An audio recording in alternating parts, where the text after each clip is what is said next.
Order. Questions for oral answer. Mr. Chong Ki-hyong.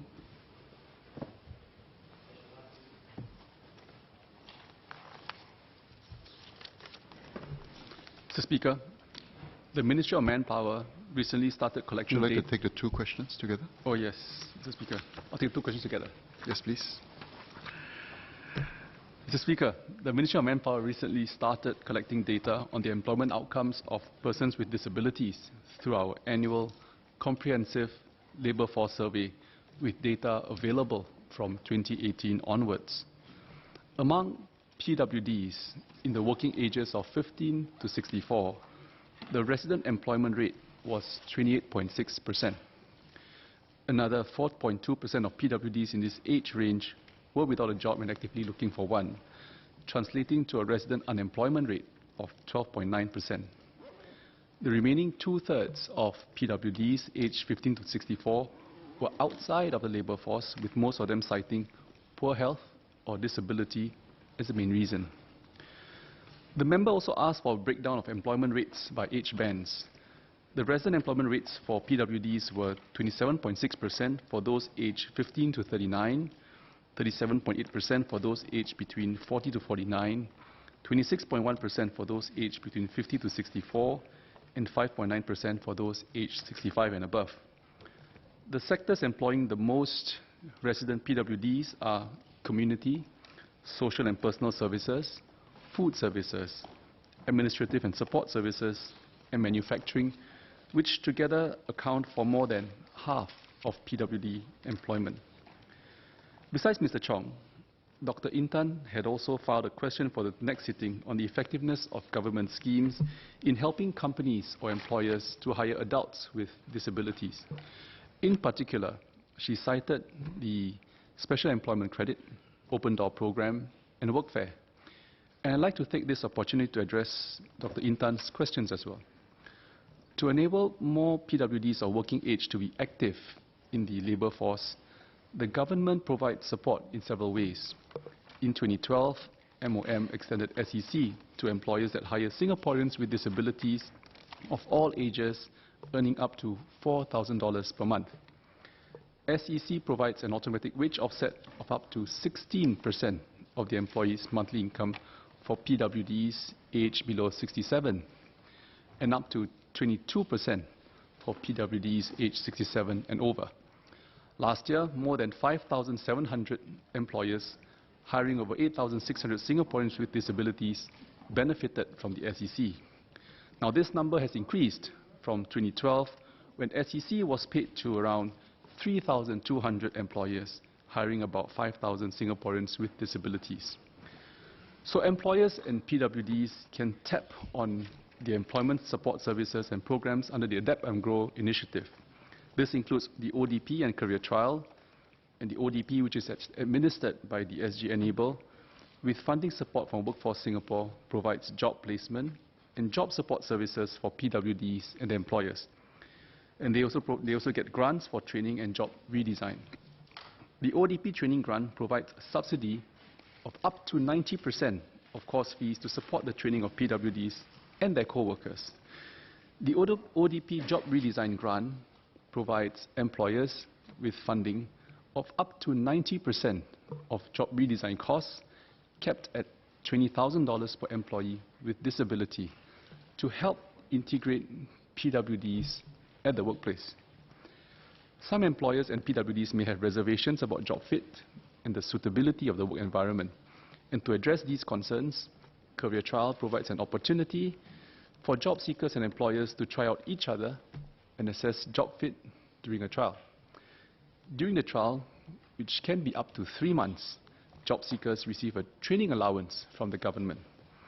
So from January 2016 to June this year, close to 780 companies have hired more than 2,000 PWDs with support from the Adapt and Grow initiative, and at least 60% of these PWDs have remained employed for more than 6 months.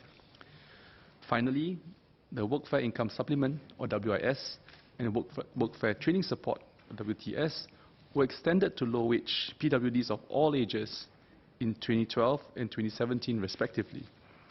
WIS tops up salaries and CPF savings of lower-wage PWDs with up to $3,600 in cash and CPF contributions annually. WTS provides support such as course fee subsidies, monetary awards, and training allowances to encourage lower-wage PWDs to upgrade their skills. And last year, more than 6,400 Singaporeans with disabilities benefited from WIS, up from more than 3,500 in 2012. The number of Singaporeans with disabilities who benefited from WTS also increased last year to about 860 from about 640 in 2017. So these are ongoing efforts to help PWDs integrate into the workforce. And earlier this year, MOM and SG Enable launched the Job Redesign Guide for Inclusive Employers. The guide provides a step-by-step information for companies on how they can redesign jobs to suit PWD workers, for instance. And some of these changes are to changes to the workplace or working arrangements. And SG Enable also runs disability management workshops and a biannual inclusive business forum to equip employers with knowledge and skills on how to recruit PWDs and integrate them into the workforce. Now, inclusive employment requires collaboration among the public, private, and people sectors.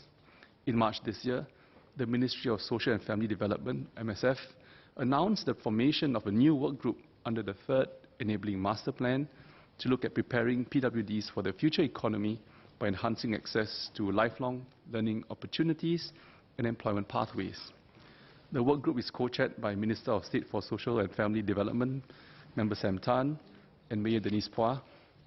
And the work group is engaging PWDs and their caregivers, social service agencies, and other disability stakeholders to better understand the needs, the challenges, and the aspirations of PWDs.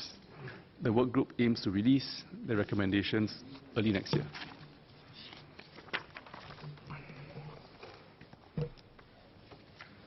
Dr. Intang. Thank you, Mr. Speaker.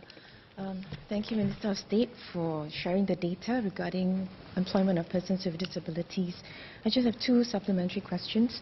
First, would the Ministry consider extending even more incentives such as enhanced corporate tax reliefs for employers or even instituting some form of affirmative action to ensure that they employ persons with disabilities or those with special needs? That's one. And would the Ministry also consider setting up a one-stop portal to help persons with disabilities and special needs gain employment? That means you consolidate all the job vacancies from different employers so that persons with disabilities know that there's one-stop portal that they can go to look for employment or even training opportunities. Likewise for the employees to do so. Thank you. I think the member for a question. So on the first one, I just want to clarify, you're asking for more schemes or just putting affirmative action? Both. So today, as I mentioned, we have the Special Employment Credit, for example, which already subsidizes salaries of PWDs, and other schemes such as Open Door Program that helps with job redesign and so forth. So I think from a scheme perspective, I think we are quite well resourced, but I think more can still be done to encourage employers to think about having more PWDs and being more inclusive.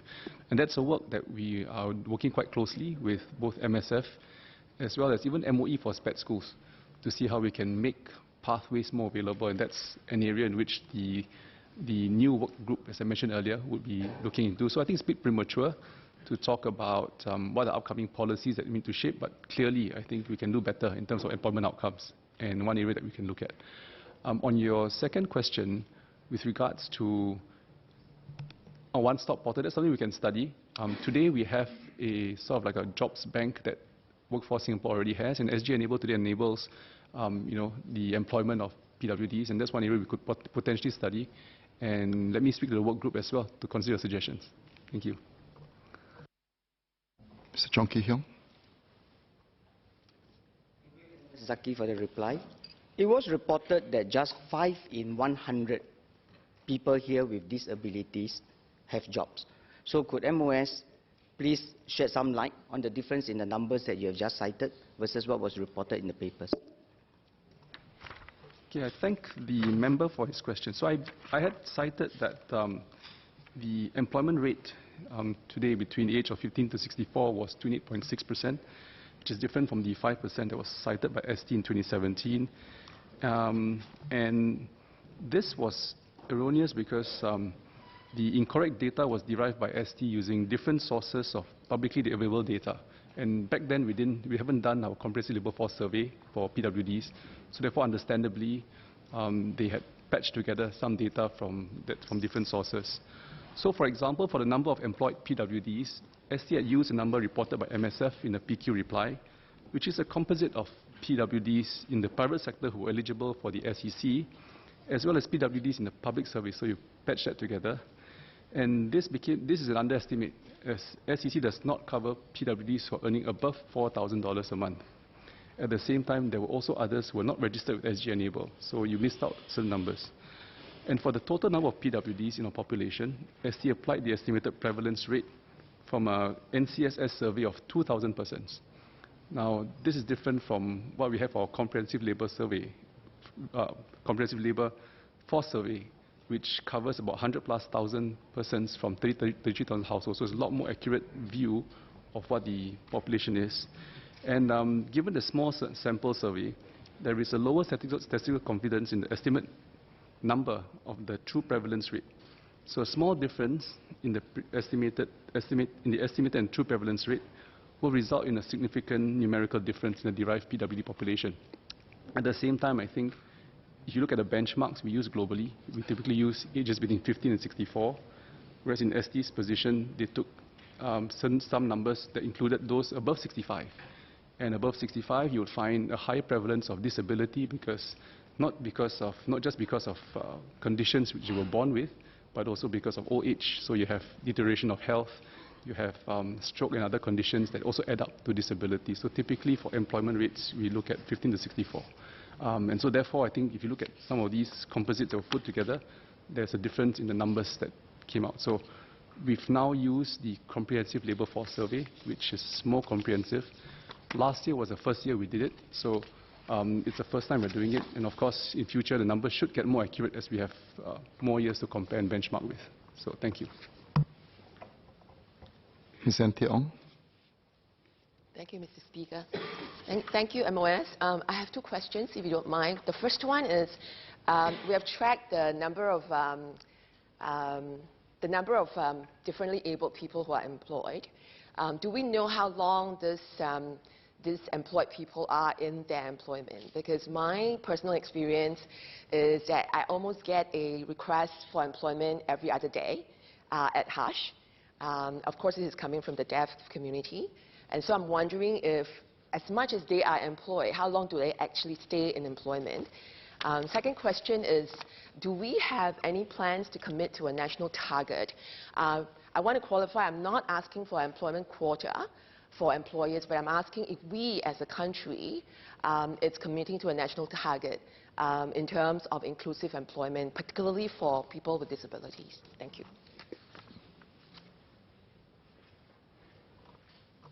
Well, I think on the earlier I mentioned that 1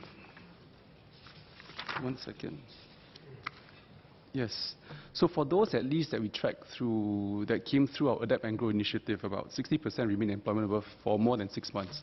So certainly, I think from a settling perspective, that's why we also provide support through the job redesign grant, not just to support the placement, but also to support the education and cultural, I suppose, education awareness of fellow employees as well, to help them settle in.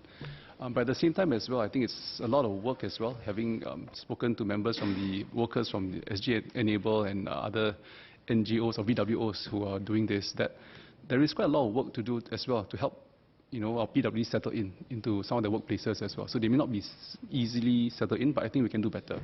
Overall, in terms of a national target, I don't think it's something we have considered, we have considered, but I don't think we are prepared to do it at this point, given that we've just got some good visibility on how the situation is. But I think our commitment for now is that, our employment rates can be improved, and this is something we need to get more employers on board to improve the employment rate and certainly placements for our PWDs.